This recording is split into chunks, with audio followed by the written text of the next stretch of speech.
Hey everyone, welcome back to the PC Perspective Podcast. We're back after a week off. It's episode 695. I'm Sebastian Peak. I'm Jeremy Hellstrom. I'm Josh Walrath. I'm Brett Van Sproenberg. Slow news week, right? Oh yeah. It would have been a busy show if nothing had been announced this week, just because of all the drama and excitement last week. First things first, you can go to patreon.com/PCPer. Become one of our patrons. We have new patrons. Lion Steel. That's with a bunch of exclamation marks. Ooh. It is, because it's with enthusiasm. It sounds like a coating you might put on your car, or maybe a performance-enhancing drug or something. It's my new herbal supplement. Yes, that's exactly what I was thinking. Lion Steel. Lion Steel. It happens to everyone eventually. I hate to say this, but Sebastian, your video is frozen.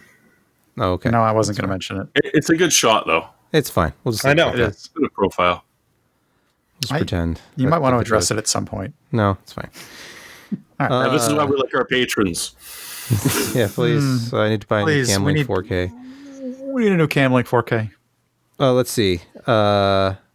Alexander V. Not Alexander. But for some reason we pronounce X-G in this country, so not exit or Alexander, it's Alexander with a K. And finally, Zebra ZT230 thermal printer. The ZT230 thermal printer. That's a pretty serious piece of kit. You like your page thermal printed? Well, for $700, you could have your own. So yes, thank you, Zebra ZT230 thermal printer, for your kind donation. Josh, you were actually quoting his donation there, his donation of $700. So we really do appreciate that. I'm making that up. There we go. That's not true. That's not true.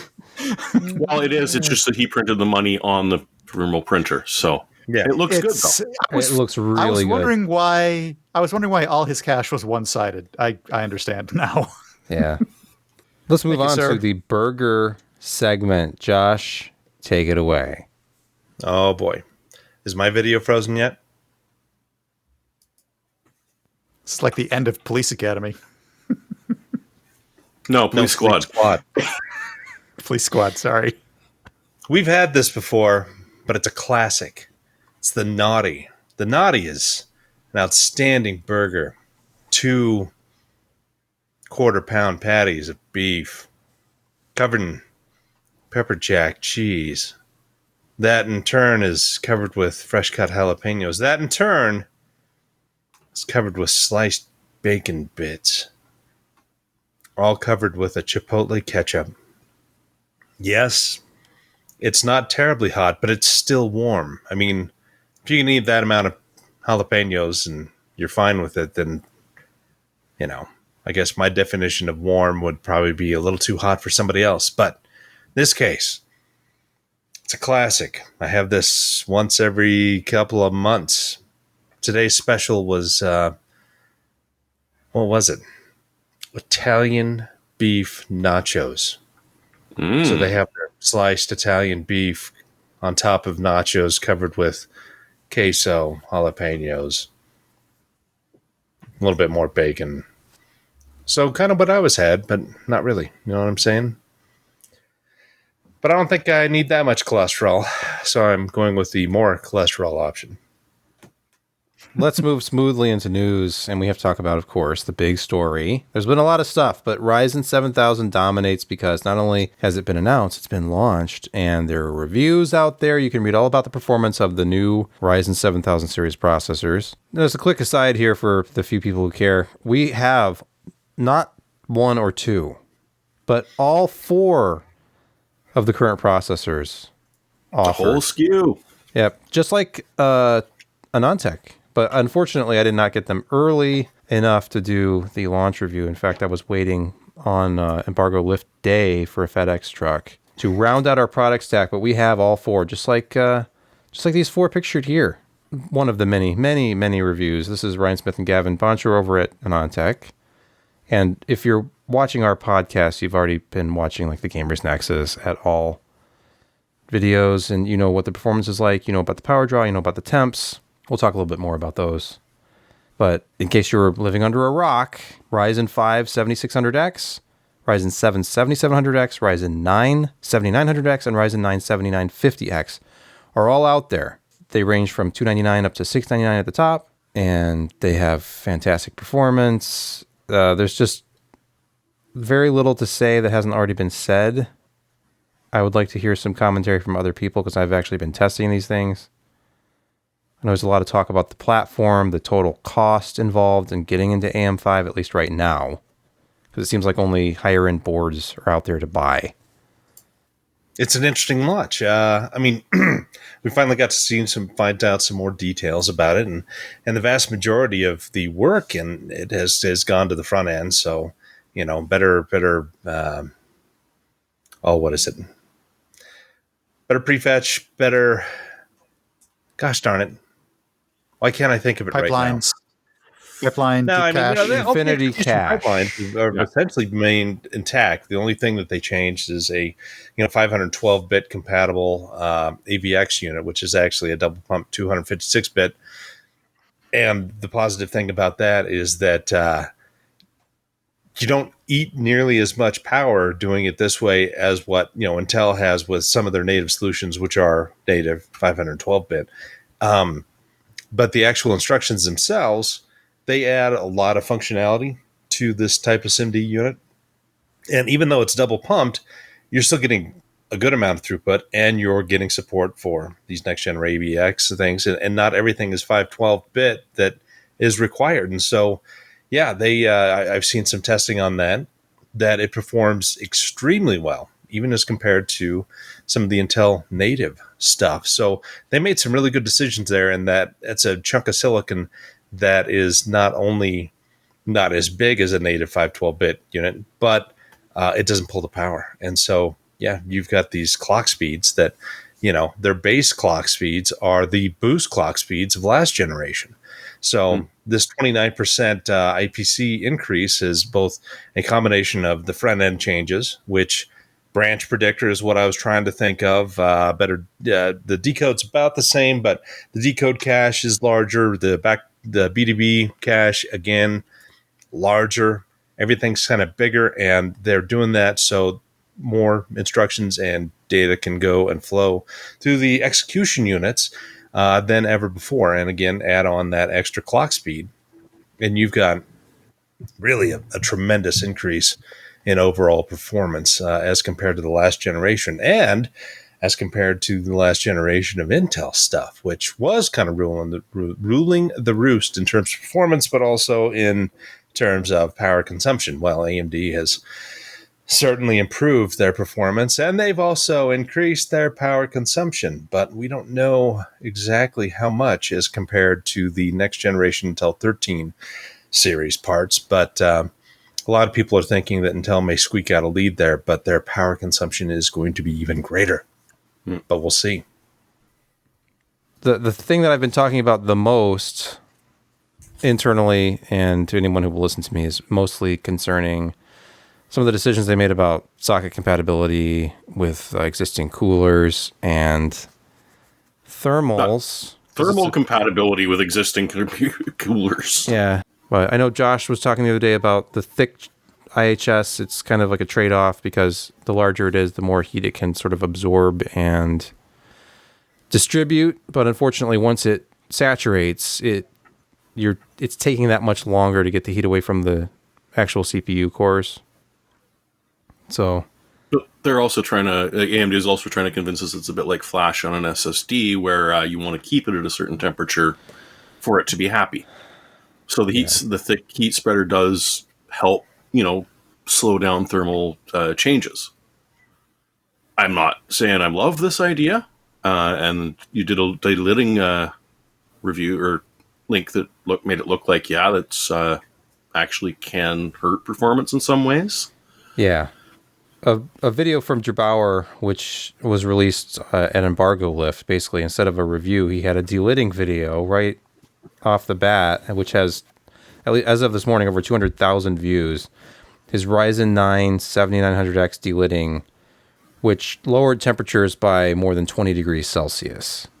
And he was getting higher clocks as a result because he said he was thermally constrained. And when he took away the thermals, the high thermals, then he had better performance, amazingly.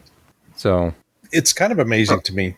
And Brett, do you want to go ahead and say what you're going to say before I go into another long spiel? No, I was just simply going to ask whether Sebastian had one board or two on this, and whether or not what memory he used to do his testing with. we have one board. We were sent an MSI X670E Ace. Mm-hmm. So one board, 4 CPUs. So obviously, I have to take turns. I don't have any other AM5 platforms here. And don't wear that socket out. Don't wear the socket out. No kidding. I have plenty of experience with LGA sockets. I'm being very gentle. Right. Yeah, we've seen the video. Yeah, exactly. Don't bring that up. And then the same kit everybody else got, the G-Skill Trident Z Neo. It's a 6000 CL30 kit. I heard that AMD insisted that you use that kit.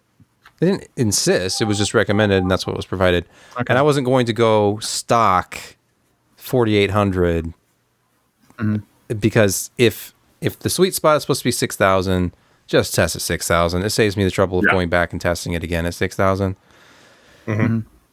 So anyway, yeah, it's kind of interesting how they've handled the Infinity Cache. I mean, they've decreased the bus width, but they've increased the speed, and they found that that's actually more power efficient than the wider bus lengths, which is kind of interesting. I guess the way that they explain it is that you need a certain amount of voltage for each link, and even by doubling the speed, it took up less power as compared to just, having the amount of lanes. And so they've done a lot of really interesting balancing work. And plus, when we're talking about modern silicon, I mean, there's so much feedback internally in how they do sensing of heat and voltage needs within that.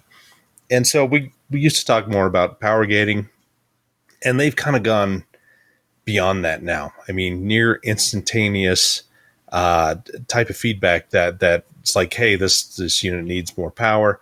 We need to clock this up. We need to clock this down. I mean, it's just the amount of work that went into creating this. I mean, it's just been years and years and years. I mean, if you think about, some of the initial things that they did with like the 6-core Phenom 2 had some very, very basic power control features that now have, evolved into what we have here. And, this is kind of why overclocking is about as dead as it can be. I mean, yes, people with supercooling can get them up higher, but the people even with, a higher end liquid cooler, you're just not able to go very much farther because AMD is already pushing, and Intel for that matter, they're already pushing their silicon to the absolute ragged edge, but they're able to maintain stability just because of all of this data and feedback from how the chip is reacting and what its needs are. And this is why we have the robust voltage, not circuits, but phases that we do.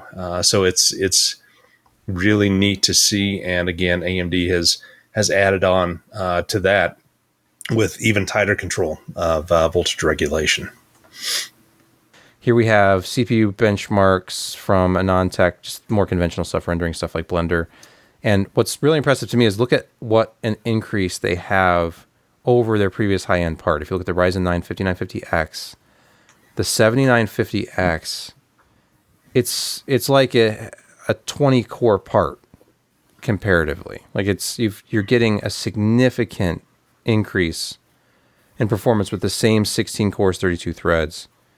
So anything that's multi-threaded, like Blender or anything else, if you're rendering out video or whatever it is, you're going to get a huge boost. Before you go too much further, notice how the Ryzen 5 7600X is faster overall than the Ryzen 7 5800X. You're giving up 2 cores and 4 threads, and for almost half the price. Well, not quite half the price, but 75% of the price, you're I'm bad at math. 66% of the price. Yeah. Well, forget about What I'm price. saying. The market decides the They're price. cheaper. It's damn You know what? impressive that Let's they're just move doing past. 8-core performance with 6 cores Yeah. at the There you same go. TDP, basically. I mean, it may be drawing more. 6 divided by 8, 6 and 12 divided by 16. That's a quarter. Never mind. But yeah, I mean, it's like the Ryzen 9 7950X acts like an 18 or 20 core part compared to the 5950X. But I mean, they're doing this with significantly higher clocks, higher power draw. They're getting the most out of this architecture they possibly can. They're pushing it right to its limits. It's where it seems like the only way to get more out of these things would be to either do liquid nitrogen or dry ice cooling, or probably a lot better idea would just be undervolting and then seeing how far these things can go if you remove any kind of thermal limits. Haven't done any of that yet. Like Josh, undervolting and then PBO2 stuff. as far as that pricing comparison you made, I actually bought a 1500X at everybody's favorite store, Micro Center, for close to that street price of the new 7000 series one. Just to be fair. Oh, nice. Yeah. No, I mean, you can get a 5900 now for less than $400. I mean, $370 for on sale. That's still a heck of a price for a lot of processor. Yeah, people are pointing out that maybe now the time is right to buy a 5800X 3D. You know, if you're looking for a really hot gaming chip. I don't mean that as in temperature wise necessarily. No, the 5800X 3D is a well-behaved chip. It's limited, and if you're not doing anything crazy with it, then you'll be just fine. And it's so fantastic for gaming. Look at the Cinebench R23 results, by the way. The single thread and we knew they were going to have the multi-thread crown, and it's a big. They have more than 10,000 point lead over the 1200K here in multi-thread, but also the highest single-threaded performance. It's not massive, like we're talking around 2,000, and then the 7950 X is around 2067. It's 2067 on their chart. It shows an average of so many runs. One interesting note I will add here. This is why testing hardware is so much fun, because this testing was all done on the press BIOS for whatever board they had, which would have had 1.0.0.1. When I retested today, actually was running Cinebench R23 single thread.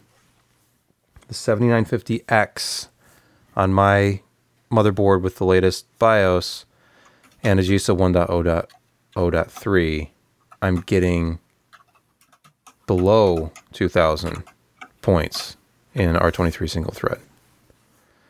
So it's pretty much tied with the 12900K. So, but they made up a lot of ground. If you look at their like the 5950X. Oh, for sure. It's just I think any of the really close wins might not be wins if you were to rerun everything.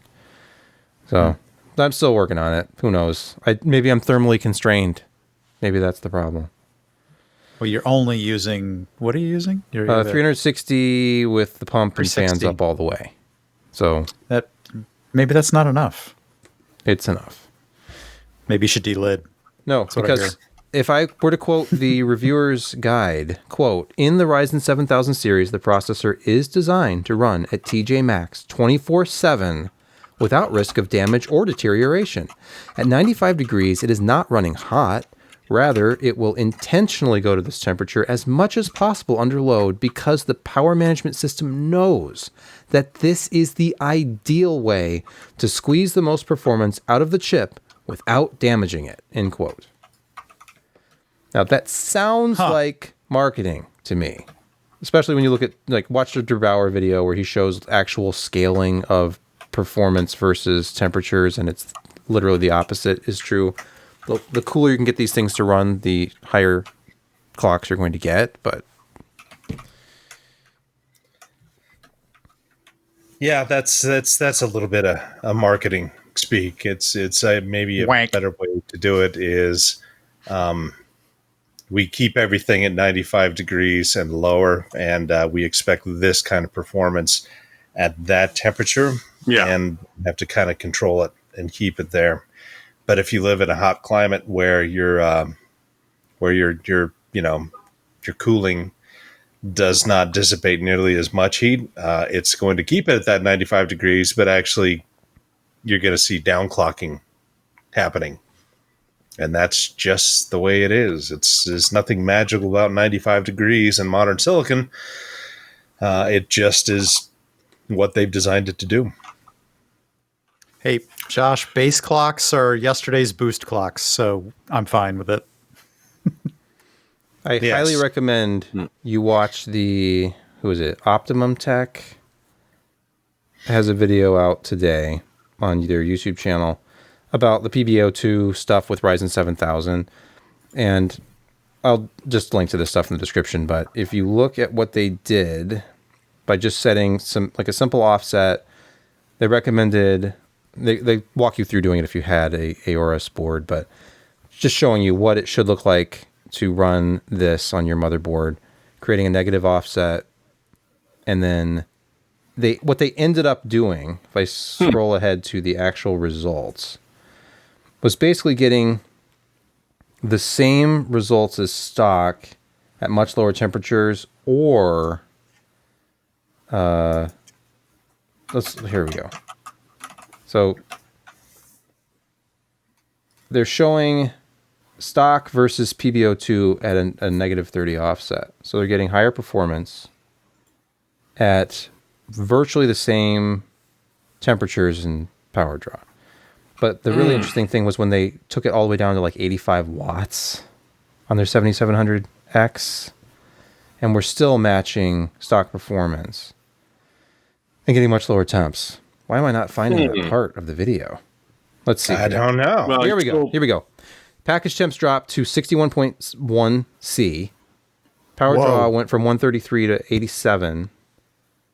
And they were getting essentially the same as stock performance. So they did a undervolt, so a minus 30 offset, 85 watt power limit, essentially still getting stock performance, but 30 degrees cooler. Way less power draw. So not every chip is going to do this. They stressed that. Like you might have to do a minus 15 offset, but they had a chip that would do a minus 30. They could manually enforce the power limit on top of that and eventually reach stock performance at those kinds of significantly lower power draws. Way better thermals. So is this kind of the new overclocking? Is that how low can we go and still retain performance and improve our offices in the middle of summer while we want to play some games? I think that's what you're going for, because the manufacturer says this is not a problem. This is a new normal. Just accept it. I think, Josh, you have a point. Stop overheating the offices or whatever room that you're gaming in. Maybe that's the win here. Just draw a little bit less power from the wall and making your air conditioner work. Think of Mother Earth. Yeah, because the only actual temperature that is magical for silicon and transistors is negative 40 C or negative 40 F, which is the same. The same temperature. The temperatures at that point actually change some of the electrical properties of the silicon and it's going to be. But yeah, that involves some serious phase change. There is another aspect to the story, of course. It's not just that, the processors tend to run hot. That's apparently by design, but you can get around that by doing like PBO2, negative offsets, and all that kind of stuff. You don't have to delid. But I was looking earlier at Newegg. We've seen processors skyrocket up in popularity right off the bat before, but it's going to be a while. I'm looking through like the top ranked stuff on Newegg, and how far do I have to go? It's a load of Vermeer there. Number 19 is your first entry of a new Zen 4 part, the Ryzen 9 7950X, which claims to be on sale for 4 hours, but that's the MSRP, so I'm not sure what's going on with that. You can't buy it. Gosh, this same price at Micro Center. It must be a real dollar figure. It must be a set price Not from the manufacturer. Not available, or they can't go below. I can add it to the cart. Let's see. When is the estimate? Yeah, for 4 hours. After 4 hours, you won't be able to anymore. Oh, I see. That's how this works. What's kind of amazing is the 7600 is not selling very well, apparently. And that's needs weird a cheap platform. Yeah, it doesn't have one. Well, yeah, okay. Okay, if Because I you were looking at $299. the cheapest 670E is probably what, 270 to 299 if Yeah. they're in stock. $300 bucks. here's one that's 259 from ASRock, Oh, wow. Oh, that's neat. Yeah, that's neat. and it's actually in stock. I don't know, Josh. And then you get a There's something $15 weird about rebate. about spending almost $300 on a board for a $300 CPU. I don't know. Well, you haven't even weird. brought the RAM into it yet. Oh, no. Hey, listen, AMD evangelists in our Discord have been telling us that DDR5 is not expensive anymore. So let's look at DDR prices. Now, not expensive anymore still, I'm sure, means double. And it's not like any enthusiast who's playing PC games right now doesn't have DDR4. So this is not something where you could, like on the Intel side, you can choose a DDR4 board. Like this you can't see it, but there's a Tomahawk board behind me from MSI. And I have the DDR5 version, but they sell a DDR4 version as well. And I bought a Gigabyte DDR4 Z690 board for testing. So it's you can choose whether you want DDR4 or DDR5. I would have loved to see the decision, if they were going to do anything for compatibility, to let you bring over your high-end DDR4 kits from your Zen 3 systems, or choose to go to DDR5 and explain all the benefits of going to DDR5. Instead, they evangelize DDR5, and that's the only memory standard supported. Intel traditionally supports two standards for like the first generation or two after a new memory standard comes out. And AMD used to do that as well with DDR1, 2, and 2 and 3, and 3 and 4. But, SD and DDR.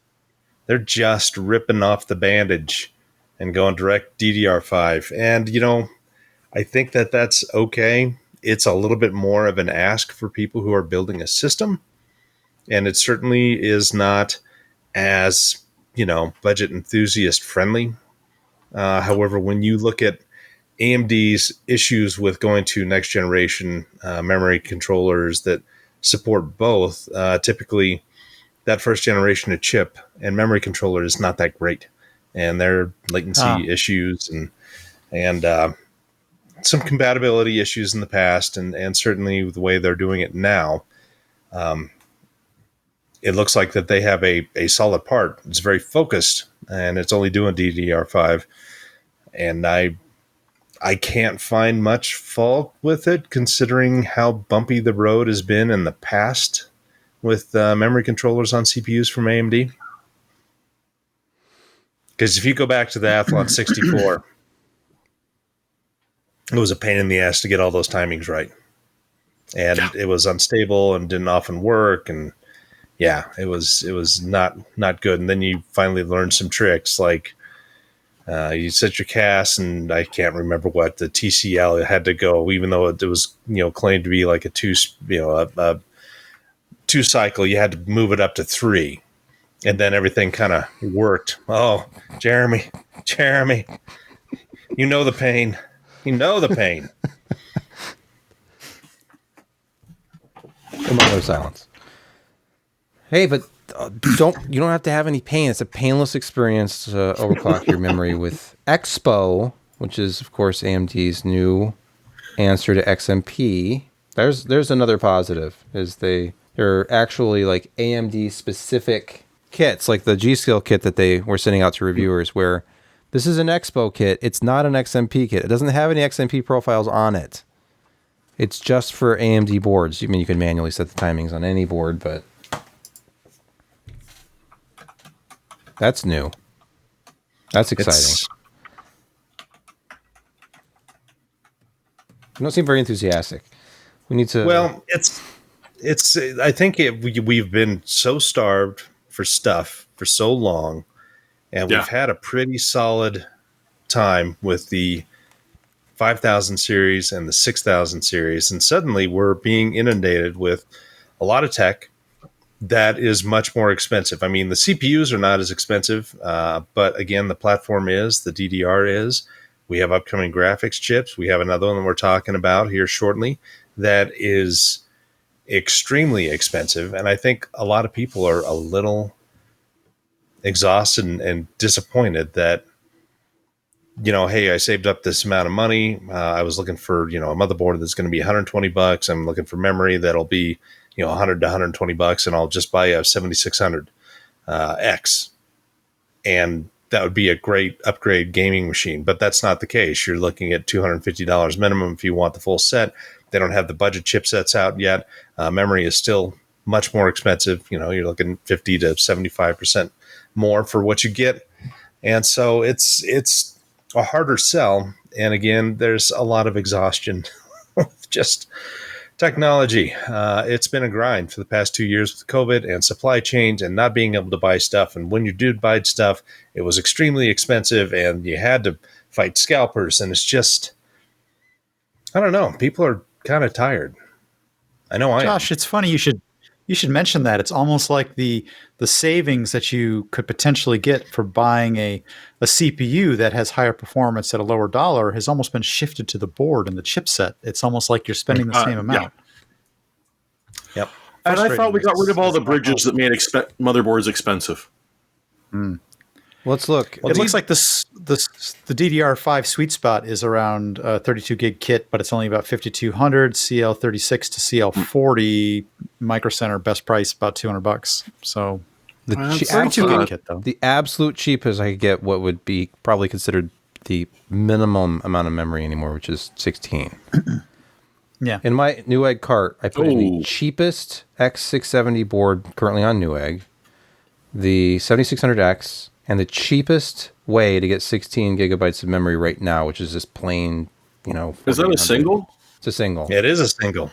$78. Whoa. So Well, it'll train quickly. it would be $637.16 to get the absolute cheapest Zen 4 system right now. This is the minimum did you'd you have want to buy if any- you didn't already have DDR5. Did you want fast storage with that, sir? Did you want any storage with that? You can't afford it. Sorry. Does it ship with its own cooler still? Because I don't No. think they did. They? No. None of them ship with a cooler, as far as I know.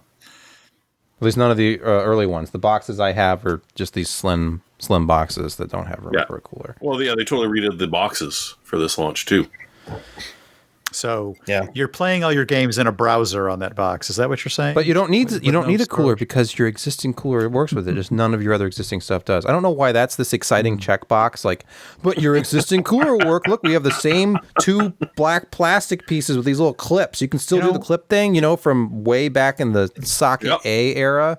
I still have them. I have to say, I hate that so much. Well, I mean, actually, I I've like got it better such than the Intel. inconsistent.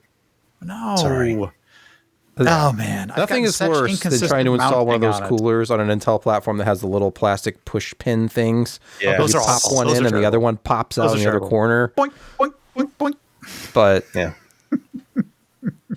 I'm not Trying to especially think of the fond. last thing I'm going to say about this. Okay. I guess that the PCIe 5.0 is hard to implement, and that's a big reason for the prices of some of these boards, especially when they're you've got to have. I can't remember what they're called. They're not repeaters, but essentially that's what they are. Is that you have They're to like have retimers. Retimers. Yeah. retimers. Retimers. You've got to have really tight designs, a lot of layers on the motherboard, and then if you get a certain amount of length, you've got to have the retimers in there, and it adds to complexity. It adds to the bill of materials, all of that, and it's PCI 6.0. I think they're doing some different things to get more bandwidth, but it'll able to kind of loosen some of these constraints that PCIe 5.0 has. So, yeah, if you want that 5.0 speed for the next generation M.2 that are coming out in November, you're going to pay a price. And there's a reason also why NVIDIA doesn't have a PCIe 5.0 video card, and I'm not entirely sure if AMD will have one. But I still want that PCIe 5.0 power supply. All right. You meant ATX 3.0. That's what I think you meant. Hey, they're branded both ways right now. Hey, isn't ATX 3.0 Intel's spec? Yes, but don't bring that up. Yes. Oh, what we are going to. We're And don't transitioning to mention Intel VTX news either. because not to be outdone by the review embargo and then the actual launch of the Ryzen 7000 the next day. Clever girl. Intel launched their 13th gen Intel Core processors. Take Now, that. You can't actually buy them yet. I think it's October 20 when you go to try to buy them. It's a pre-order. But you can order them. And we know all the product names and the specs now. There's a chart. There's a chart below. Someplace That's down excellent. there. Let's go down. We're scrolling. Scrolling. Keep going. There's more. Scrolling, Here we go. There it scrolling. is. You've arrived. You have There's arrived. the big chart. So we have pricing. And pricing actually looks pretty good. The 13900K. This looks like the same pricing as before. So, I mean, the good is a relative term. If you thought that the 12900K was overpriced, you will not be pleased. But their top-end part, the 13900K, is less expensive than AMD's top-end part now. That's the great thing about competition. When would we have seen Intel try to undercut AMD's price? I mean, who can forget the Pentium 2 launch at 266 megahertz at $1,500 because AMD and Cyrix and all those at Winchip, they didn't have anything competitive. Nope. That was in 1997 money. That is really a lot of money. expensive. People forget how expensive processors used to be. Yeah, there were cheaper processors like the AMD K6, K6-2, budget stuff, but Yeah, well, Intel? you think we all bought back in the day. there's a reason so many people were on the $150 processors and not the Cyrix 686, I'm sold. Yes. Yeah, that was cheap. The Athlons. Winchip. So Those power draws, though, man. Yeah, I mean, I can't imagine it'd be a lot more than what we're currently seeing because we're seeing this is like max turbo power 253. That's what we have now. Base power 125. So it's interesting to see what they're doing. They're extracting a little bit more in the turbo frequency. Like the max is up to 5.8 now for the flagship parts. We're still looking at 8 performance cores, 16 E cores this time.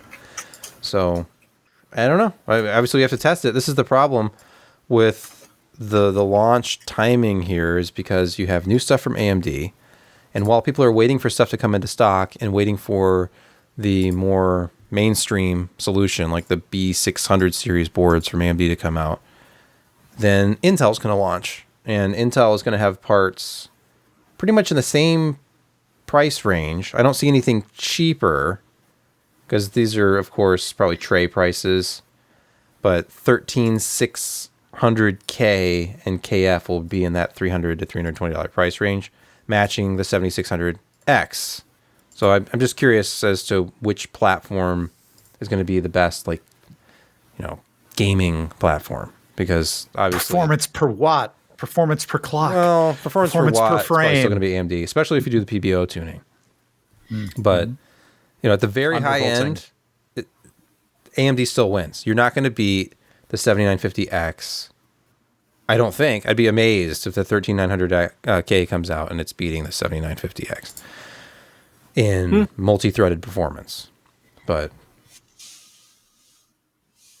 And they also sort of announced, I don't think they actually named it, but they will have a 6 gigahertz part, which will probably be the KS of this generation. So at some point in limited quantities. And limited hitting of 6 gigahertz, but I thought we stopped this megahertz race back in. No. We had net burst architecture that was supposed to go to 7 gigahertz or something, and then it was just all 10. canceled. 10.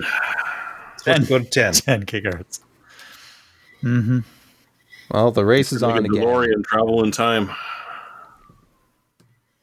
Hey, a rising clock speed lifts all boats, or something like that. Mixing my metaphors again. Shall we move on and talk about the outrage that people felt about the RTX 40 series launch announcement on our week off? Let us.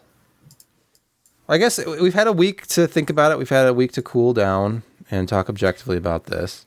Graphics cards are getting really, really expensive. As we will mention in a moment what Intel had to say about that. But Let's just go back in time a week or so to when the RTX 40 series was announced at GTC, and the 4090 will be the new flagship, at least for now. I don't know if there's going to be a TI or whatever in the future, but it is $1,599 for the Founders Edition version of the card. And of course, it has just monstrous specs. They're talking about these huge increases in performance, and some of that is due to improvements to the next generation of DLSS, and the fact they're actually doing interpolation now. It's not just resolution scaling, it's actually, AI is introducing frames. So you get the perception of faster frame rates with lower frame rates. Without actually having them delivered by the application, in this case, the game. So rather than the game saying, hey, here's where the pixels go, the graphics card is going to go, yeah, there's pixels here. We're just going to make that up. It'll seem faster. You'll love it. Probably the big controversy, though, because, you can look at the 3090 Ti, which who knows what that even has been selling. I have not checked on pricing on that in a while, but I think there was a $1,500 part. Yeah, generally now it was. It's pushing down into the $1,200 range right now. But for the next ultra high end that used to be called a Titan to come out at $1,600 doesn't seem all that insane, just because that's what NVIDIA does now. And you would be at like the 4080 or below if you're just an enthusiast, spend half as much money. But here's a little problem with that. And I can look at just their performance tab here on the NVIDIA site. If you click over off of 4090 and onto 4080, there's two 4080s. And depending on what you're doing, and depending on what the resolution that you're running, detail settings, the fact that one of them has less VRAM, 12 versus 16 gigs, both with the same name. Remember, this is the 4080 and also the 4080. But one of them also has significantly lower potential performance because it has just different specs. It's a different GPU. It has a different number of shaders available. The CUDA core count drops from 9728 to 7680 with the 12 gigabyte version. They try to make up for it a little bit with boost clocks that are slightly higher, same memory type, but the memory bandwidth is a lot lower because the... it's 192-bit versus 256-bit. Yeah, so significantly narrower memory bus. This seems like it's a different product, but it's still called the 4080. No, like the base card versus the super version. It just has an extra 4 gigs of DDR RAM on it. That's what it sounds like. It sounds like when you buy a laptop and I don't know if they still do this, but there would be this insane version of the GPU that had way more memory than a GPU that week would ever need. But how did they not learn this after the 970? They're not partitioning off memory, are they? Well, no, and technically it's not a different technology either, but it's just stupid. And it's a bad market. Yeah, they've been caught out on this before. It did not go well for them. People are still getting checks from the lawsuit that went down because of it. So to do this and to have no guarantee that it's branded well enough to be able to know at a glance which one you're getting as a standalone box, let alone inside of a pre-built machine, it's ridiculous. And then, but it does give them a chance to say $899 and up. Yeah, well, do you think which version do you think's $900? Right. If you want the one that's actually full for 4080 performance, that is a $1,200 ask now. So I don't know who came up with the idea. The $600 to $700 that the 2080 and the 3080 all were introduced at. Of course, you could never get a 3080 for that price unless you were really lucky with Best Buy. But Josh, if you add the two of them together into one car, then the price makes sense. What else are you going to do with your chip yields that just don't meet your 4080 specs? What else are you going to do with them? Oh, I know. It's a different chip. Because the CUDA cores are stripped out. The boost is different. The memory bandwidth is dropped. The power consumption is different. You can't tell me that's just a bin down chip. We'll burn out some data lines. We'll use some memory chips that don't meet total spec, or we just won't populate it on the card. Come on. Well, and we'll cut 35 watts of power draw. Sure, that's just a tunable. Now, tech power up, 8104 is found in the 12 gigabyte variant of the 4080, and it's 8103 in the 16 gigabyte version. Now, 8104 is I believe this is a smaller part. Physically different. Here. Indeed. Yeah. Okay. Well, no, they literally physically got rid of some of the chip. No. That's how they chipped off the chip. According to TPU here, 8104 is a 4 nanometer part, 35.8 billion transistors, and 295 millimeter square die size, which is, smaller than 8103, which is 379 millimeters squared, has 45.9 million transistors. Yeah, so it's just someone really, really skilled with a belt sander. It's a different part. Normally this would be, we're talking 4070 and then 4080. And then maybe a 4080 Ti and a 4080 or a 4070 Ti. Oh, maybe a 4070 Super. Not yet. You've got so many choices at this point. You don't need to brand them both the same damn thing. Here's what they're doing, though. And when we asked about this during our call, there was a media call last week. Everybody was asking this question. They just asked one question on behalf of everybody who was asking. What was the thinking behind the branding here? Why was there not a 4070? Why are these two different 4080s that have different performance, but their only differentiator in the name is the amount of memory? And we just got some, PR speak about, gamers love performance and performance. These have great performance. The strength of the 80 series. Yeah, exactly. The 80 series it connotes that level of performance people want, and blah blah blah. It speaks that's for nice, itself. But these are two different products, and apparently, what it boils down to, if I'm just going to assume here, is that they're keeping the 30 series. They mentioned that they're keeping the 30 series for now, at least, and right now, you can say, well, this great level of performance that you get from the 3080 is just $699. And if you want to move up to this amazing performance with the 4080 12 gigabyte, that's just $899. And then if you want to move up even higher to the amazing performance of the 4080 16 gig, that's just $1199. And then if you really want to push the limits of what's possible with modern games and esports, competitive gaming, you're going to want to go with that $1599 4090. So, because you're going to make that back in esports easy. Oh, easy. Is this 300 frames a second on your 144 hertz monitor? Just checking. I just want to make sure. Oh no, they raised Fortnite to 600. They actually had to raise the frame cap because of the power of the 4090. Brett, I don't know if you were watching the presentation or not. You better get a 165 hertz refresh monitor then. You better even if your monitor can't display it, you are reducing latency by having such high frame rates. So it's,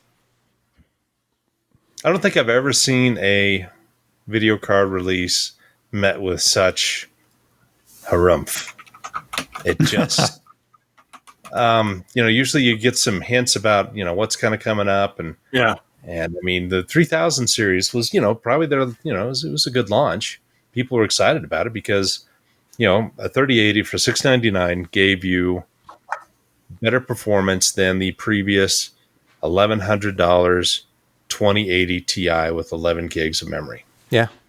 I mean, it was a deal. I mean, if you can find it, tremendous amount of performance for less money with a next generation product. And now we're at this point where we're going to take these performance increases and not give you a break, give you really nothing to look forward to. Sorry, Pores. You just, if you can't shell out the $899 at the base, then, hey, we've got a 3060 for $400 that you can certainly have. I think the crappy thing is that if the shortage hadn't happened, if we hadn't gone through 2 years of mining insanity again, just like we did in 2017 into, I think, the first part of 2018, where you just couldn't buy one of these things. I don't think there was really a problem with performance or even necessarily price relative to the RTX 20 series, because like you were just saying, Josh, $699 suddenly was buying you something that could outperform the 2080 Ti, and even better, go down the stack. One of the greatest GPU values ever could have been the 3060 Ti. Just a tremendous part for what it was at the time it came out for $399, if it had ever actually been available for $399.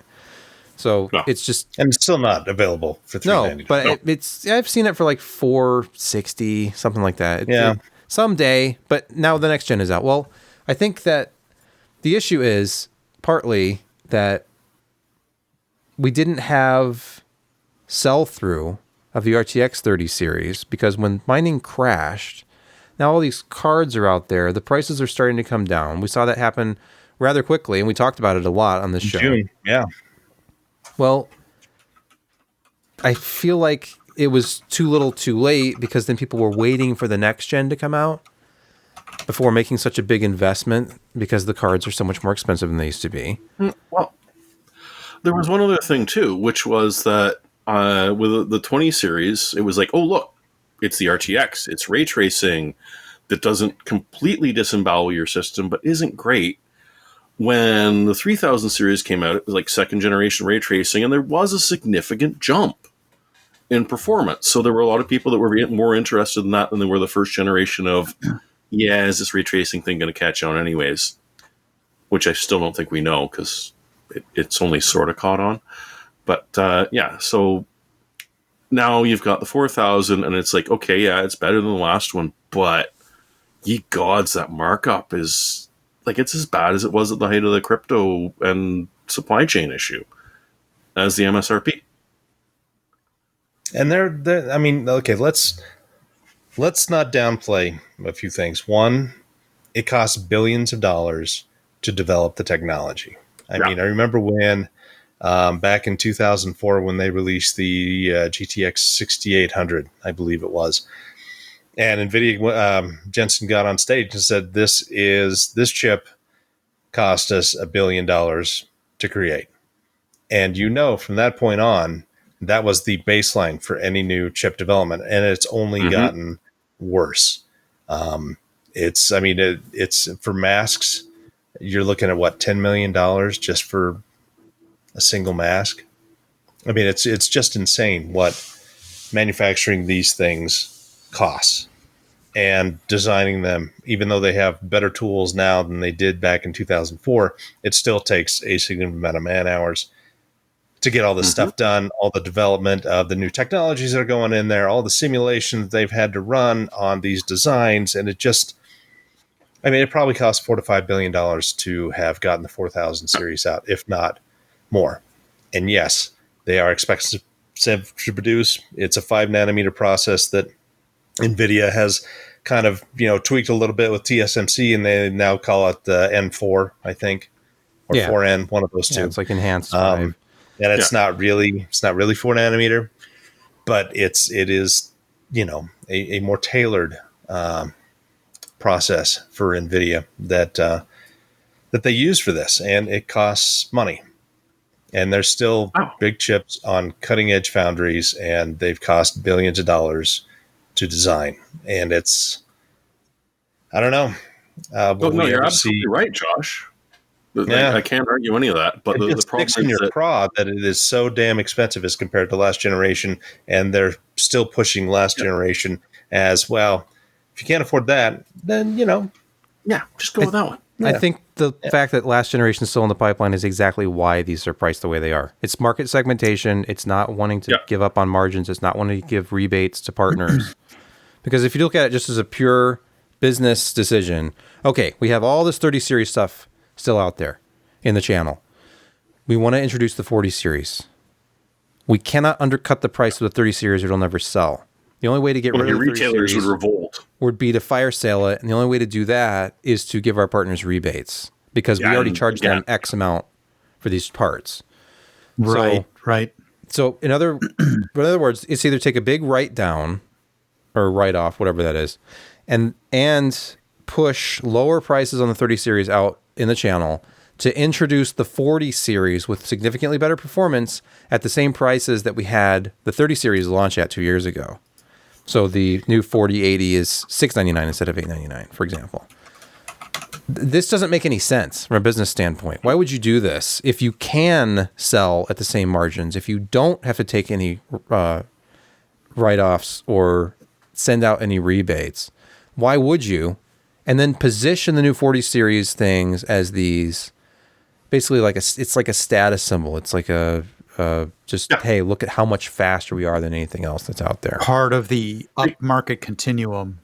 Yeah, because you sort of assume that you've got a captive audience, one that has to buy the next generation. And well, yeah, when GPUs are about half the price they launch at now, that was very easy to do. There was a large pool of people that would go and eat ramen noodles for a month so they could afford a brand new GPU. I don't know there's many of them that are going to go out there and eat ramen noodles for 6 months to buy a new GPU. They're, in a way, I'm worried they're pricing themselves out of the market where they're just going to say, yeah, we put a huge amount in, and it is brilliant what they came out with. Like, don't get me wrong, the cards are amazing, at least from the benchmarks that I've sort of seen. But I've got no attraction to it. It's like, no, it simply doesn't fit in what I'm planning for my budget coming up. There's also no competition in that current performance category as well. We'll have to wait for RDNA 3 to see if there's going to be any performance competition. No, not to the 40 series yet. Right. We haven't seen the next generation stuff from AMD. If you look at previously current gen, like RTX 30 series versus Radeon, you could make an argument that some of those inexpensive, some of the deals we've seen on the 6900 XT make that more compelling. But I'm just looking. Somebody in the YouTube chat was saying that the prices on the 3080 were half of the double they were. Yeah. The inflated mining-driven price. You will not find, I don't think, a brand new 3080 at retail anywhere for less than $699. I don't think that's happening. No. Just checking on that, I would concur. If there is one bright spot here, the prices on the 3000 series have gone down. There's still pretty good performance across a wide variety of games. There's other than like Cyberpunk 2077 with ray tracing, we don't see a real performance sink, not like Crysis back in the day. But those 3080 12 gig cards are actually probably one of the most attractive out there currently because you get the wider memory bus than the 10 gig, and it's just slightly faster, and it's not much more money. And there are games out there that will take advantage of over 10 gigs of memory space. So yeah, if you were to hope saving your pennies for a 4000 series and it just is way out of price, you can at least go down a couple $100 and get a 3080 12 gig for $740, and I think that's one of the better overall deals, and I wouldn't want to go much underneath that.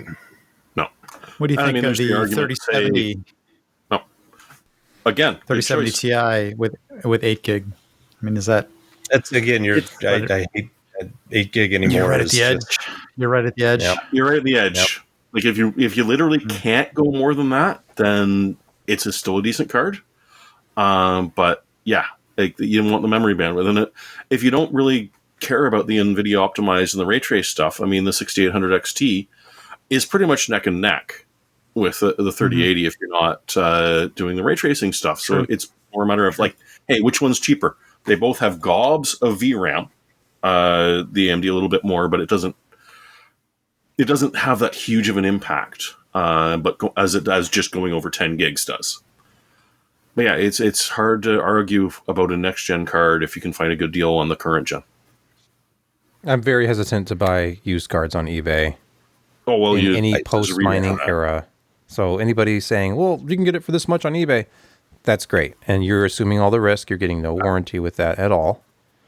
So that could either be great or it could be miserable because you've only got about 30 days to send that thing back and get a full refund if you're buying it on eBay. So hopefully it works beyond that. If we've learned anything from the AMD launch today, No.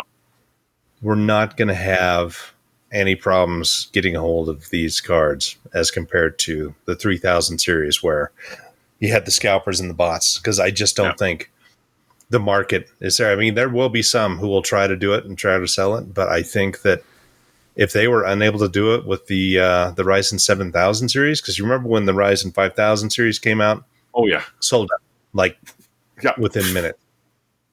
I mean, you could still kind of get one, but you had to be there at 7 o'clock in the morning when Newegg released it all, and within 15 to 20 minutes, they were all gone. And you can get every chip now still. And I don't think that scalpers are going to be an issue this year. Yeah, eBay is not a place to make money right now. It's a great place to lose money. If you want to list something on there, if you're desperate enough to, part with something for way less than you paid for it and pay fees on top of that. But fees. Trust me, as somebody who's looked into selling some of the extra junk I have accumulated over the years, it's like the collectibles market has basically gone away. And if you're interested in selling something on eBay right now, it's half of what it was mid-2020. People are just not willing to pay any kind of a premium. They're looking for a deal. It's the only reason they're on eBay. Yeah. So, good luck trying to buy and resell some computer part. Those people who, paid hundreds of thousands to millions of dollars to develop those open air GPU mining sites. Yeah. And, the famous video of the guy down there just turning off shelf by shelf by shelf after China really cracked down on all that. Yep. And now with the merge. Honestly, I'd like to buy his powered racks, though. Those were some sweet powered racks he had. You can keep the GPUs. I don't want nothing to do with them, but you might be able to pick those up for pennies on the dollar right now. With the power, with the power supplies people were using for those rigs, they had like 6 or 8 graphics cards. You could power an RTX 40 series card easily. Just one, though. Not two, just one. One is all you need. One. And 2 UPSs. Because we're not even going to get into that. Like the whole thing about the 40 series is that you also probably need a new power supply. So add that to the bill, and it just becomes. Is 1,000 watts enough nowadays? I think 1,000 is probably enough as long as it can do the momentary power, and you don't have a lot of other stuff. Who knows? Mm-hmm. Let's pause here for a word from this week's podcast sponsor.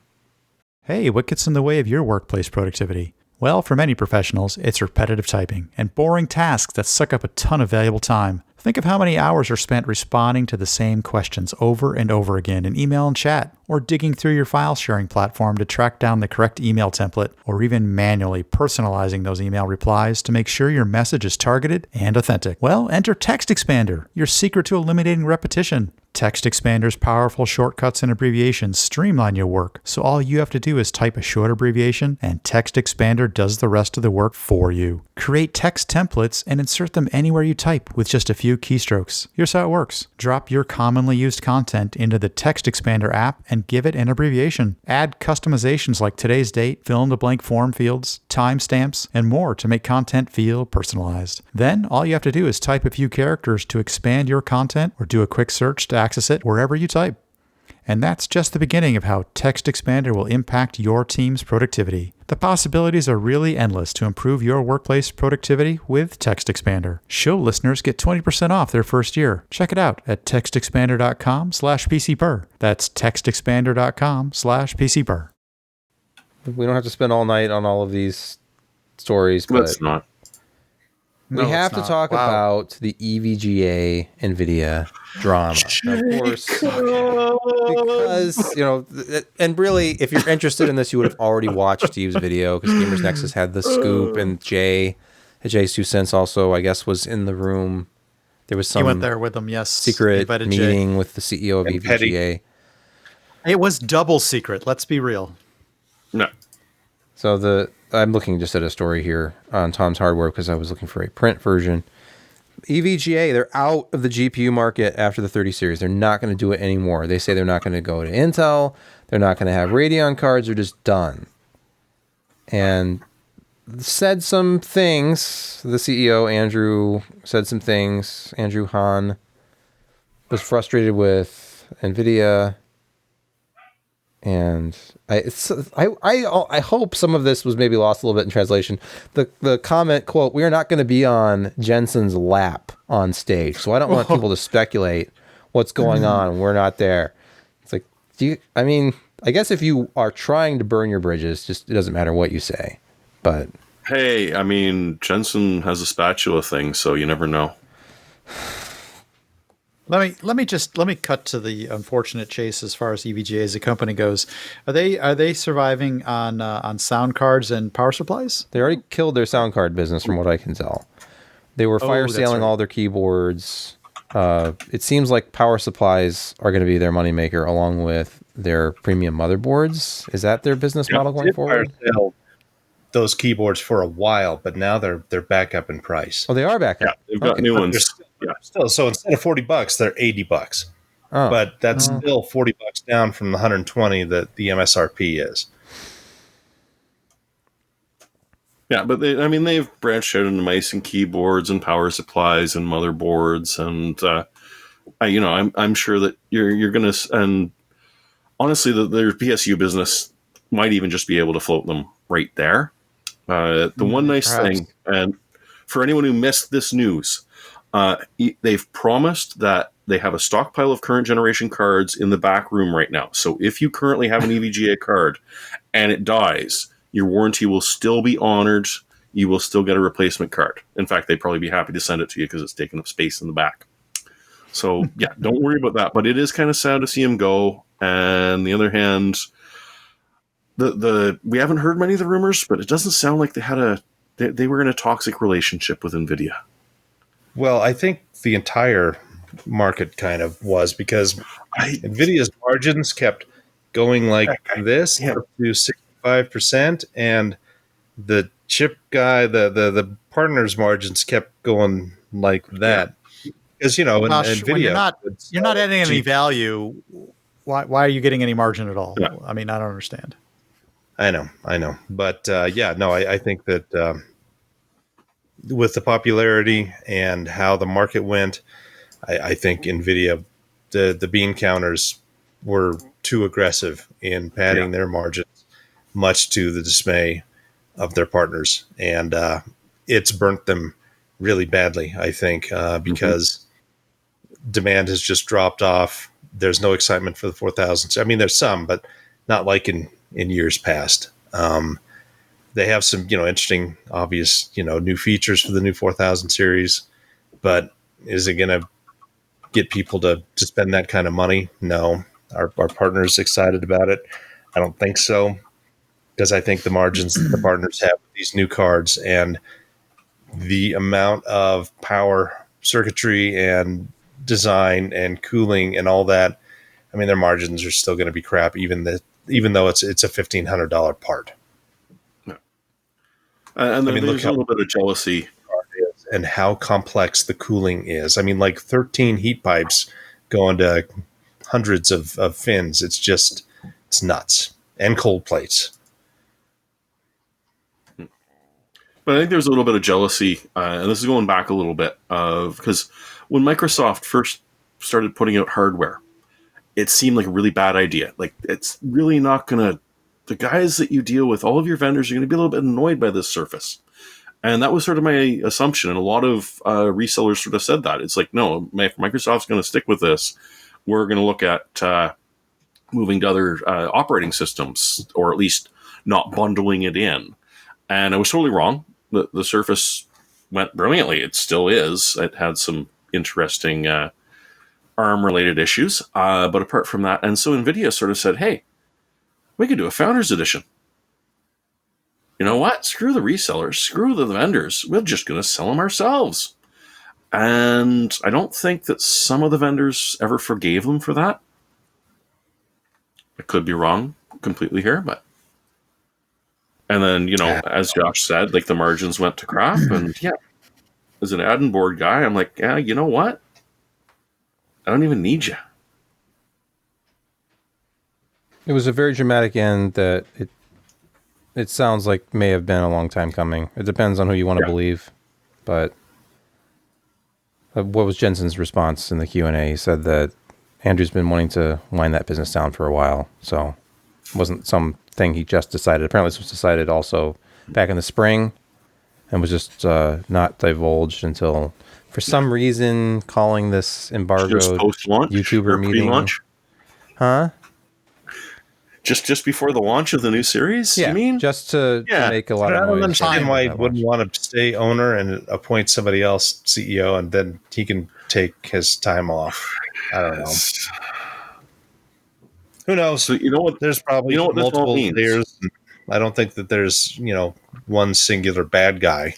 It's just, I don't know. It'd be interesting to hear what like Asus and MSI and Gigabyte have to say. Yes. But there's really no longer a kind of dedicated third-party NVIDIA supplier that I can think of, unless it's Galax or might be Elite. Zotac. Yeah, Zotac. Zotac. But Galax more overseas, but definitely a solid partner. Yeah. Yeah. But you know what this means? EVGA is going to start selling ARCs. No, they said no. He said absolutely not. He said he's not selling the company. No way. He's not going with AMD or, because I know Josh this came up and talking about XFX, because back in the day they used to be a big NVIDIA partner and now they're a Radeon exclusive partner. It could happen. Who knows? But don't worry about that stuff. Don't need to worry about NVIDIA. No more NVIDIA. Let's talk about not AMD either. Intel in the news again, because during their event, what is it called? The Innovation 2022 event. They have officially given a launch date and price, starting price of the Arc A770, which is October 12, starting at $329. Now, I cautioned readers in my news post about this, that the slide behind CEO Pat Gelsinger here it says available October 12. Now the picture shows limited edition card, which is a 16 gigabyte card, but it says starting at $329, which, as we all know, probably means the 8 gigabyte version. Now Video Cards was originally reporting that it was going to be the 16 gigabyte version. They have amended this paragraph that I quoted to be a little bit more cautious and say, however, Intel's limited edition only comes with 16 gigabytes of RAM. The $329 price may refer to the 8 gigabyte model. I asked for clarification on this myself through channels. I was told that we have to wait a few days. Apparently there's further announcements or something coming, because we're also waiting. Ryan Shrout on Twitter said something about more news coming in the coming days on like A750, A580, the further SKUs. He just likes going on tour with his new friend. So I'm sure Tap's his old friend. So, well, that's fair, Josh. You're right. It's a different relationship now. His new coworker is old friend. Yeah. So we have an incomplete picture still, because we don't know specifically what the pricing will be on the 16 gigabyte model. I'm guessing $399. Who knows? Maybe it'll be $429, and then we'll have some kind of pricing eventually on A750 and A580. It was nice to see on stage, though. Gelsinger was talking about the price and how the median graphics card price has been climbing over time. And it used to be in this $200 to $300 range for a mid-range graphics card, and now it's, I believe the number was $418. So to come in below that with your highest end SKU is nice. And they have the opportunity. They had the opportunity during the shortage and the mining craze, especially if these are not good mining cards, which is irrelevant anymore because you can't mine Ethereum on a GPU. But they still have this huge opportunity. If they can produce these cards in quantity and sell them for less than $400, and that's less than half. Still make a little bit of money off of it. Yeah, well, yeah. Even just a little. They need to I don't know if they will. They need to get some market share. But And the more they sell, the more likely they will continue along this path and keep developing the software, which is right now the Achilles heel of this entire thing. I'm sure So hardware has what been you're saying, done for a while. what you're saying is I can get it extremely well supported, used sub $300 1080 Ti and be at the same. You and your performance 1080 level. Ti, you know what? That was a legendary graphics card. But Is it or is it not? Perhaps roughly in the 770 performance envelope space. I don't know. I think it might be. I think this is still going to be a well-designed chip. And, if any of the ray tracing stuff is correct, it's doing things internally better than our competition, especially AMD. Larrabee? That'll be something. Yeah, and so it would be nice Why to do you have to keep doing that? What, drinking beer? No, the Larrabee. The Larrabee. Larrabee. He's Yeah, always with the it Larrabee. does things better than, it did things better than Larrabee. Look, Yeah. Larrabee never actually made it to market, and there are physical that skull trail, retail boxed A380s that you can buy on back order or from a reseller on eBay or directly from China. Let's transition to a story completely different. Acorn. How did they end up with their ARM in everything? Oh, Jeremy, with your titles. Well, and hey, these guys deserve every bit of talent I can scrape up from you don't want to know where. Ars Technica's decided to do a little bit of the history of ARM, which originally started out as the Acorn RISC machine, which is, if you didn't know what ARM sort of stood for back in the day, it doesn't really anymore. They've given up on it. They're just ARM. But it's a bizarre story about the BBC in England wanted to do a show that taught people what these new whole computer things were. And so they gave a company called Acorn, which was local to England, a list of things they needed the computer to do to be able to demonstrate everything that a computer can do, to which they said, but no, this machine can do that bit and that machine can do that, but there's nothing that can do all of them. But you know what? What the hell? We're going to give it a shot. And Sinclair and a couple others tried it as well. But Acorn, with the help of a bunch of amazing people like Sophie Wilson, who, if you haven't read stuff about, you really should. It's a hell of a story. Came up with the Acorn RISC machine, which literally could demonstrate networking and word processing and a whole bunch of other things that literally were just specialist devices at that point. And yeah, it's a lot of fun. If you really don't know the history of it, you really owe it to yourself to take a look into it. If you do, hey, it's amazing how much you've forgotten over the years. So it's also worth checking out. They did something right. Amazing story. Yeah, they certainly did something right. It's that ARM core is in, I don't know, everything practically. I looked it up. They're currently estimated 100 billion ARM-based chips operating on the planet right now. There's far more of those that aren't necessarily operating, but your refrigerator, probably, not to mention my webcam, probably the microphone, your phone, of course, your phone. Well, it is time. It is finally time for gaming quick hits, or quick hit, because I think there's only one on the list. Oh, and it'll be quick. What is Solium I want to say Solium Infernium, but it looks like it's just Infernum. No, it's just Infernum. It's Greek. Stadium Arcadium. Yeah, exactly. That was a miss. It should have been Infernium, except that doesn't make any sense. No, it really doesn't. What is this game?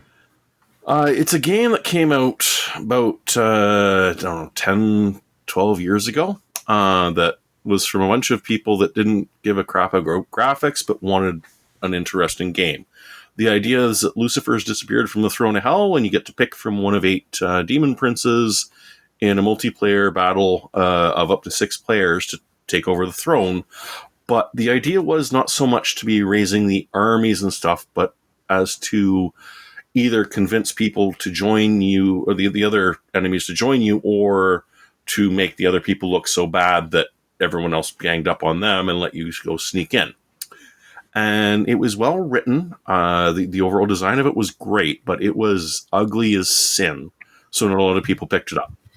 If you were a war gamer, you didn't mind because, you were used to not really good looking things. So they've redone it from scratch with a brand new engine, which I'm going to bet is Unity because, well, everything is. So it looks a lot prettier. I played it and I despise card games, and it looks a little bit like a card game, but no, literally the cards are just like the character sheets. It's a very simple system that way, but very complex in how it works. And it's really nice to see what was like a really, it wasn't loved by a lot of people. There were only a couple of people that really liked the game to see if they're going to really release it and see how well it does, because they've done a lot. And there's a lot of hand-painted stuff in it. A lot of the events and such that happen are really gorgeous 2D painted art. So, and they say that they've kept it and increased the amount. So it's interesting. I don't know if you'll love it or hate it, but sometime next year, see what the League of Geeks have done with it. Boy, that really does look like the gates of hell. That's impressive looking. Yeah, they did a good job. Yeah, it does. And that would be the throne you're after. Hmm.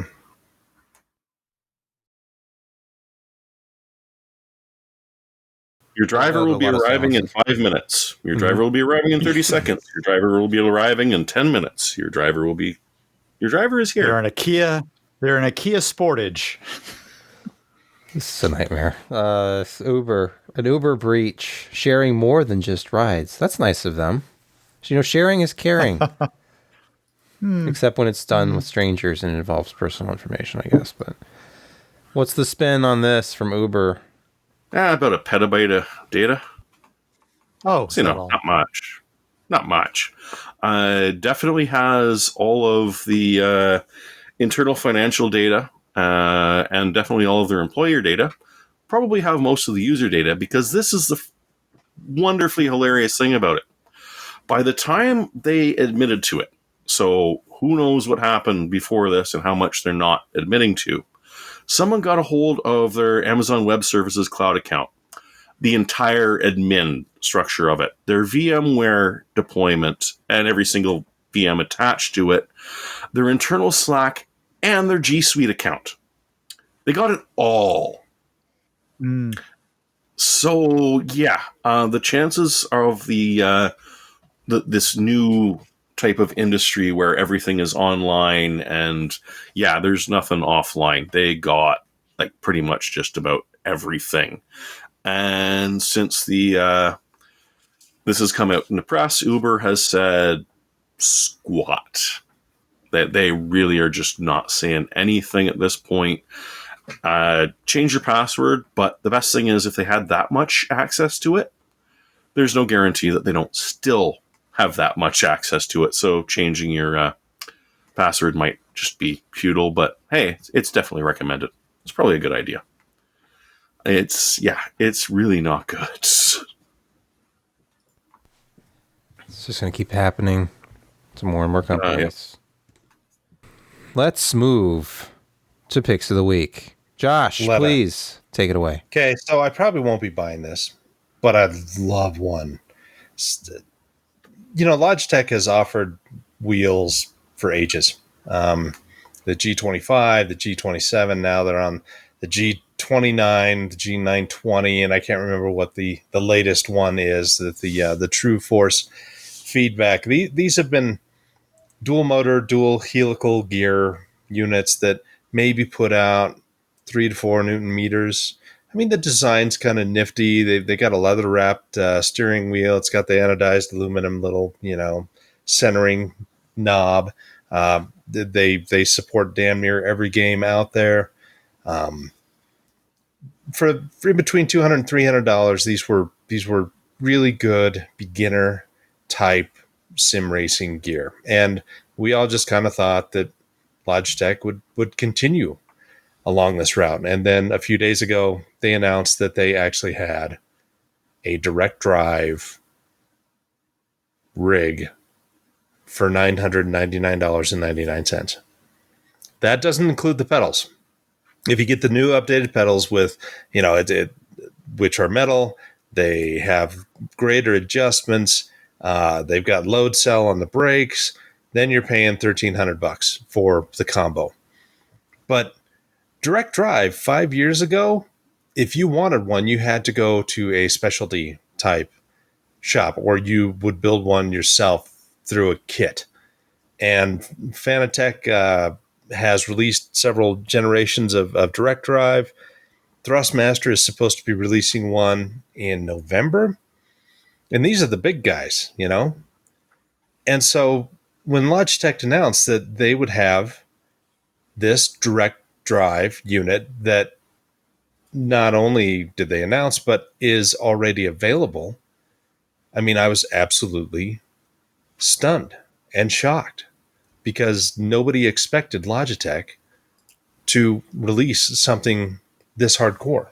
And when previously they just had, reasonably priced things that were not terribly exciting. The helical gear dual motor drive was not fantastic as compared to like the CSL Elite from Fanatec or the Thrustmaster TSPC, which were probably two of the best, belt-driven drive wheels out there. But this is 11 Newton meter force, which if you put your hand through there and you wreck, it could break your wrist. I mean, it's no joke amount. I mean, the CSL Elite from Fanatec is about 6 to 8 Newton meters, I believe. So it's a significant jump in strength. I think the $1,400 just base itself from Fanatec is 20 to 25 Newton meters. Oh. So you're still paying for that. But if you want to get like the Fanatec one, you're paying at a minimum $300 for the actual rim, and then another $500 for the pedal set. So you're looking at $2,500 versus $1,300 for the setup. So it's not cheap, but it's out there, and it looks like it's really, really good. And yeah, my video card for $1,500 or racing gear that I can keep for the next 15 years for $1,300. That seems like an easy decision to me. Seems like it. Is it compatible with Desert Bus? Penn and Teller. Somebody should make a version that is. I would love to feel the force of that steering wheel as I drive for like a straight line, 18 hours or whatever it takes. 20 hours. About that, yeah. I have used only a Momo racing wheel from Logitech. Well, a cheaper Wingman, but I had a Momo for a while, and those things were fantastic. Just built like tanks. Mm-hmm. I still have a couple of them. Great Nobody wheels. ever did feedback better than Logitech in my experience. This thing, their Wingman Force joystick, it would rip the joystick out of your hand. It was so strong. I still have one of these in storage. Yeah. My favorite thing about those was when the computer rebooted unexpectedly while you were not around. It would and recalibrate. Bang! Yeah.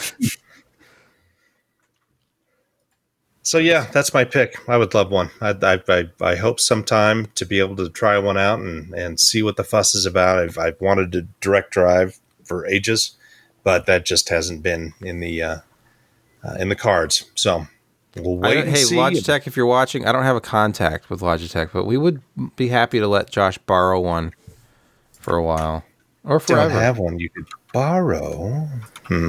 I feel like at that price level, it might be a loan, but you never know. Probably. Yeah. All right, Jeremy, your pick. Well, this was absolutely hilarious when I read this because I did have like a K266 chipset back in the day.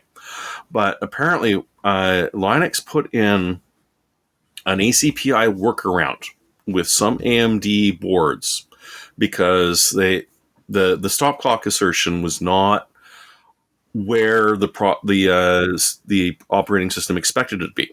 So what they did was put in some dummy wait operations so that the chipset could catch up.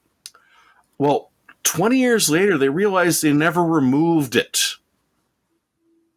So you've actually still got this fake slowdown on ACPI on AMD chip boards when you're running it. So the brand new doing. No, this is probably Linus's. Well, hey, hold on a second. Put on your tinfoil hat for a moment here. Okay. Linus was on stage at Intel Innovation 2022, getting an award from them this year. Yes. The creator of Linux or Linux, or whatever. He sabotaged the competition for the last 15 years, and why is he on stage with Pat Gelsinger? And we're finding out that there was an artificial system slowdown built right into his kernel. Yes. From 20 years ago. Yeah. I mean, I don't know what to think. So anyways, patch your kernel, because as a 6.0, they've rolled it. Well, sorry, 6.1, it's baked in. 6.0, you can download a patch to fix it. It's not going to have a huge effect, but at least on your personal one. But all I'm thinking is that there's a lot of epic build-outs out there that cumulative savings of time is actually going to add up to a crap load of money. But I just thought that was funny, and I didn't put the two together, Sebastian. You're smart. Just one day ago. There he is. What you don't know is that that's made of solid platinum, and he's going to melt it down. Are you sure they could carry it? I don't know. Pat's pretty rich. He was doing burpees. Josh, what you don't know is that platinum is radioactive. Well, no, but the iridium ball in the middle is. That's a radium ball. He's like, hey, Linus, this is your award for making us faster on Linux for all these years. Yes, I'll see you in the hospital in a week. Everybody, maybe it's just me. Everybody loves some widescreen curved monitor gaming. And if you're like me, and I know that I am anyways, I love a fairly good deal on a curved monitor gaming. And we were just talking sort of earlier in the show about how much fun it is to get so many frames out of CSGO. Where are you going to put them? My gosh, you've got to get yourself a widescreen display. 165 hertz just isn't enough. Why not look at a 200 hertz display? This particular one that I've selected, which is the Acer Nitro 29.5, isn't quite that full 1440 34-inch display, but at least it is widescreen, 29.5 inches, 200 hertz, 1 microsecond, but it is only 2560 by 1080. About a $45, $50 discount off of regular pricing from Woot. So it's roughly about $300. I'm noticing that a lot of these widescreen displays have increased in price rather than settling down to something a little bit less, unfortunately. So they're still, $350, $400 for the 34.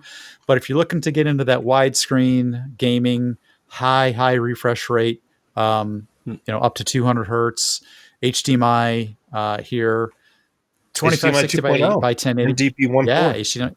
Yeah, exactly. Good. It's not really a bad. Go ahead. Can you straighten it out and curve it again, and it still works? Oh yeah, is it that one where you can manhandle it and flex it? And it stuff? Is not. I wanted to put the Xenon from Corsair. Really didn't have that. You have the room for that. So 305 is actually about $45, $50 discount for where they're normally priced at. So if you're looking to get into some widescreen 200 hertz gaming. How do you feel about the resolution? Obviously, it's easier to drive 2560 by 1080, but I'm a little bit hurt by the resolution. But again, widescreen is, in my opinion, superior experience. Well, as anybody looking at your video feed would be able to tell immediately, there's a widescreen monitor right behind you.